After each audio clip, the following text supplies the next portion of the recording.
వ్రతశాల ఇది నా యేసు నివసించశాల. మన రక్షకుడును ప్రాణనాథుడైనటువంటి యేసుక్రీస్తు నామములో మీ అందరికీ శుభములు వందనములు తెలియజేస్తున్నాను. ప్రియులారా, సర్వశక్తిమంతుడైనటువంటి దేవాతి దేవుడు బెతెస్దా ఉదయకాల ప్రార్థనా ఊటలు అనే కార్యక్రమం ద్వారా దేవుడు మనందరితో మాట్లాడుతున్నాడు. ప్రియులారా, ఈ శుభదినాన్ని కూడా దేవుడు శ్రేష్టమైనటువంటి ఆయన వాక్కునిచ్చి మనతో మాట్లాడుతున్నాడు. ఈ శుభదినాన దేవుడు మనకిచ్చినటువంటి శ్రేష్టమైన వాక్కును చదువుకుందాం. పరిశుద్ధ గ్రంథంలో నుండి యోబు గ్రంథము 8వ అధ్యాయం 7వ వచనాన్ని చదువుకుందాం. అప్పుడు నీ స్థితి మొదట కొద్దిగా ఉండినను తుదను నీవు మహాభివృద్ధి పొందుదువు. దేవుడి శ్రేష్టమైన మాటలు దీవించి ఆశీర్వదించునుగాక. సర్వశక్తిమంతుడు అయినటువంటి దేవాతి దేవుడు ఈ శుభదినాన మనకిచ్చినటువంటి శ్రేష్టమైన వాక్కును మనం జ్ఞాపకం చేసుకుంటే దేవుడు అంటున్నాడు, మొదట నీవు కొద్దిగా ఉండినను అంటూ ఉన్నాడు. దేవుని యొక్క అడుగుజాడల్లో మనం నడవక మునుపు పాపంలో శాపంలో పట్టబడి ఉండగా పరిశుద్ధాత్మ దేవుడు మనల్ని పట్టుకొని ఎన్నుకొని ఆయన సొత్తుగా సాక్షులుగా నిలబెట్టిన తర్వాత మనం కొద్దిగా ఉంటాం, చాలా తక్కువ వారంగా ఉంటాం. ఇల్లు లేక, పొలం లేక, స్థలం లేక ఉంటాం, అమౌంట్ లేక ఉంటాం, మరి పిల్లల్ని పోషించుకోలేక, రెంట్ కట్టుకోలేక, అప్పుల కూపంలో ఉండి, దరిద్రతలో ఉండి ఎంతో ఇబ్బంది పడుతూ ఉంటాం. అయితే దేవుడు తన నమ్మిన బిడ్డలకు ఇస్తున్నటువంటి మాట ఏంటంటే, నీ స్థితి మొదట కొద్దిగా ఉండినను తుదను నీవు మహా అభివృద్ధి పొందేదవు అని దేవుడు మాట్లాడుతున్నాడు. దేవునికి స్తోత్రములు కలుగునుగాక.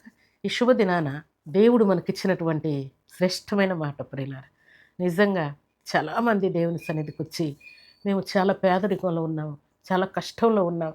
అయితే దేవుని దగ్గరికి వచ్చిన తర్వాత, ఆయన పాదములు పట్టుకున్న తర్వాత, ఆయన మాట విన్న తర్వాత, ఆయనకు లోబడిన తర్వాత ఆయన మమ్మల్ని మహా ఆశీర్వాదాలతో, అద్భుతాలతో, ఆశ్చర్యకార్యాలతో, అభివృద్ధితో ఆశీర్వదించి మమ్మును, మా ఇంటిని, మా పిల్లల్ని, మా పొలాలు, మా స్థలాలను, మా విద్యాబుద్ధుల్లో జాబ్స్, ప్రమోషను అన్నీ క్లియర్ చేసి మహా ఆశీర్వాదంతో దేవుడు మమ్మల్ని నింపాడని దేవుని సన్నిధికి వచ్చి సాక్ష్యం పలుకుతూ ఉంటారు ప్రియులారు.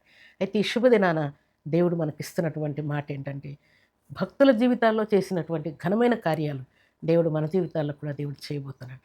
నీ స్థితి కొద్దిగానే ఉందేమో, ఇప్పుడు తక్కువగా ఉంటూ ఉన్నావేమో, చాలా తక్కువలో నేను పోషింపబడుతున్నాను, చాలా చిన్న ఇంట్లో ఉంటూ ఉన్నాను, చాలా ఇబ్బందిలో ఉన్నాను అని బాధపడుతూ ఉన్నావేమో. దేవుడు అంటూ ఉన్నాడు, తుదను తర్వాత ఫ్యూచర్లో దేవుడు నీ కోసం దాచి ఉంచినటువంటి ఆశీర్వాదం, మహా అభివృద్ధిని దేవుడు నీకు ఇవ్వబోతున్నాడు.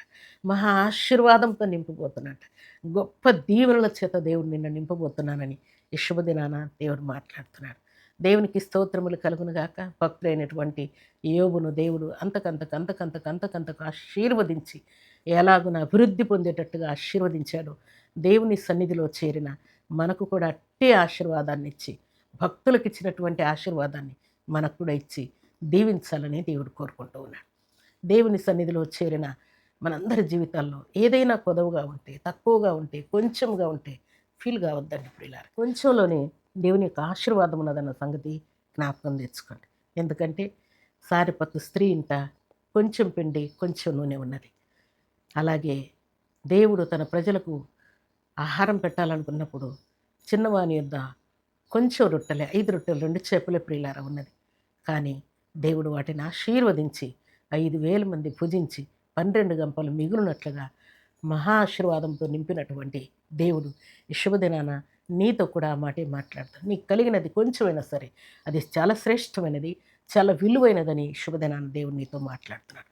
నువ్వు తక్కువ వాడిగా కొంచెం కలిగి ఉన్నావేమో, అల్పమైన వానిగా కనబడుతూ ఉన్నావేమో, తీసివేయబడిన వాడిగా కనబడుతూ ఉన్నావేమో. అయితే దేవుడు నిన్ను మహా అభివృద్ధి చేత ఆశీర్వదించబోతున్నానని ఈ ఉదయకాల సమయంలో దేవుడు నీతో మాట్లాడుతున్నాడు. అలాగే విద్యాబుద్ధుల్లో, వివాహంలో, సంతానంలో, అలాగే జాబ్ విషయంలో, ప్రమోషన్లో, అన్ని విషయంలో కూడా మహా అభివృద్ధిని దేవుడు నీకు ఇవ్వబోతున్నానని ఈ శుభదినాన నీతో మాట్లాడుతున్నాను. దేవునికి స్తోత్రములు కలుగునుగాక. ఈ శ్రేష్టమైన మాట మనందరి జీవితాల్లో దేవుడు నెరవేర్చి ఆయన కృపలో వర్ధిల్ల చేయాలని దేవుడు కోరుకుంటూ ఉన్నాడు. అలాంటి కృపా భాగ్యం ఈ ఉదయకాల సమయంలో సర్వాధికారి సమృద్ధిగా మనందరికీ అనుగ్రహించి ఆయన కృపలో వర్ధిల్ల చేసి ఆశీర్వదించునుగాక. ఆమేన్. ప్రార్థన చేసుకుందాం. భూమి ఆకాశములను కలుగు చేసిన మా తండ్రి, మీ కృతజ్ఞతలయ్యా. ఈ ఉదయకాల సమయంలో మరొకసారి మీ నామను జ్ఞాపకం చేసుకుని కృపనిచ్చిన తండ్రి మీకు స్తోత్రాలు. ఈ శ్రేష్టమైన శుభదినాన్ని చూడలేక ఎందరో మరణించి మట్టికి మన్నైపోయారు.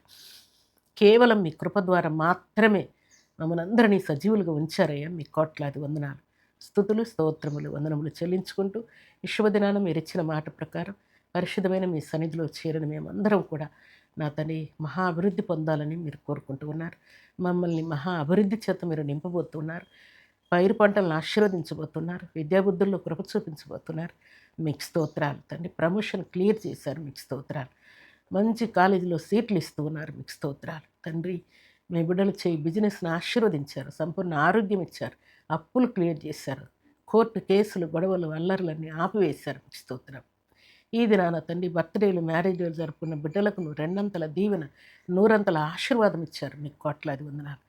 ఈ శుభదినాన పరిశుద్ధమైన మీ సన్నిధిలో చేరిన తండ్రి మీ బిడ్డలందరినీ మీ పరహస్తంలోకి అప్పగించుకుంటూ, మీ బిడ్డలు కొంచెముగా ఉన్నప్పటికీ తండ్రి తుదకు వారిని మహా అభివృద్ధి చేత మీరు నింపబోతున్నందుకు మిమ్మల్ని స్తుతిస్తూ, ఈ ఉదయకాల దీవెనల ఆశీర్వాదం ప్రతి బిడ్డకు సమృద్ధిగా మీరు అనుగ్రహించినందుకై స్తుతిస్తూ, ఈ దినం బర్త్డేలు, మ్యారేజ్లు జరుపుకున్న బిడ్డలకును దేవుని ఆశీర్వాదం శుభం ఇచ్చినందుకై మీకు కృతజ్ఞతాస్తుతులు, స్తోత్రములు చెల్లించుకుంటూ యేసుక్రీస్తు పరిశుద్ధమైన నామములో స్తుతించి ప్రార్థించి అడిగి వేడుకుంటున్నాము తండ్రి. ఆమేన్.